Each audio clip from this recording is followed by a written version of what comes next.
కన్నులు తెరవబడినప్పుడు నీటి ఓటను చూచిన హాగరు. దేవుడు ఆమె కన్నులు తెరిచినందున ఆమె నీళ్ళ ఓట చూచి వెళ్ళి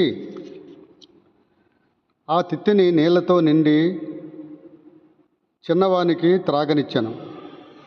ఆదికాండము 21:19. అబ్రహాము ఇంట హాగరు దాసిగా ఉండెను. సంతాన భాగ్యము లేనందున సారా హాగరును అబ్రహామునకు భార్యగా ఇచ్చెను. అబ్రహాము 86 సంవత్సరముల వయసు గలవాడై ఉన్నప్పుడు ఇస్మాయేలు జన్మించెను. తరువాత కాలమందు ఈసాకు పుట్టినప్పుడు హాగరును ఇస్మాయేలును ఇంటి నుండి తరిమివేయబడిరి.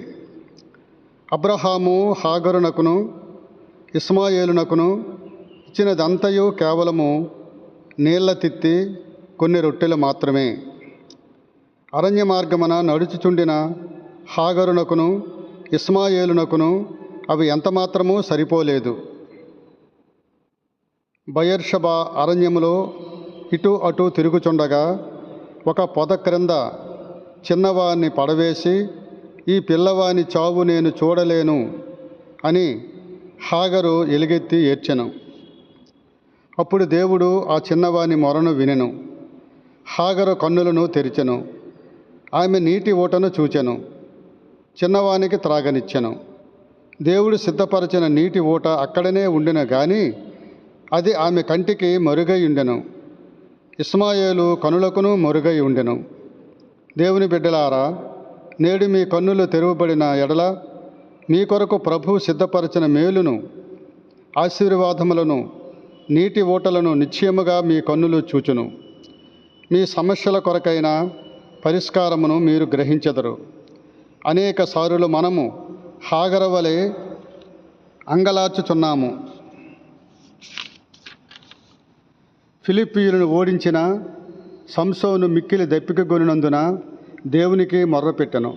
అప్పుడు దేవుడు లేహీలోనున్న ఒక గోతిని చీల్చెను. దాని నుండి నీరు బయలుదేరెను. న్యాయాధిపతుల గ్రంథము 15:19 మనం చూడగలం. ఇశ్రాయేలీయుల అరణ్యయాత్ర ప్రారంభంలో త్రాగునీటి సమస్యను ఎదుర్కొనిరి. మారా చేరినప్పుడు అచ్చట నీళ్లు చేదైనది కనుక ఆ నీళ్లు త్రాగలేకపోయిరి. అప్పుడు మోషే మొరపెట్టగా దేవుడు ఒక చెట్టును చూపెను. దానిని నీళ్లతో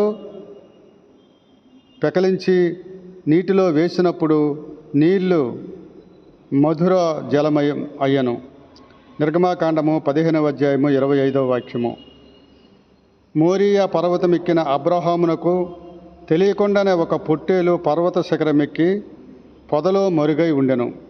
సమయం ఆసన్నమైనప్పుడు అది అబ్రహామునకు కనబడెను. ఇస్సాకునకు బదులుగా దానిని అబ్రహాము బలిగా దేవునికి అర్పించెను. ఈ విధంగా దేవుని ప్రార్థనలో మనము నిత్యము ఉన్నప్పుడు దేవుడు మన మనోనేత్రములను తెరచి మనకు కావలసినవి మనకు దుస్వరూపములో చూపించి తన మహిమ పొందుకుంటాడు. దేవునికి స్తోత్రం. హల్లెలూయా.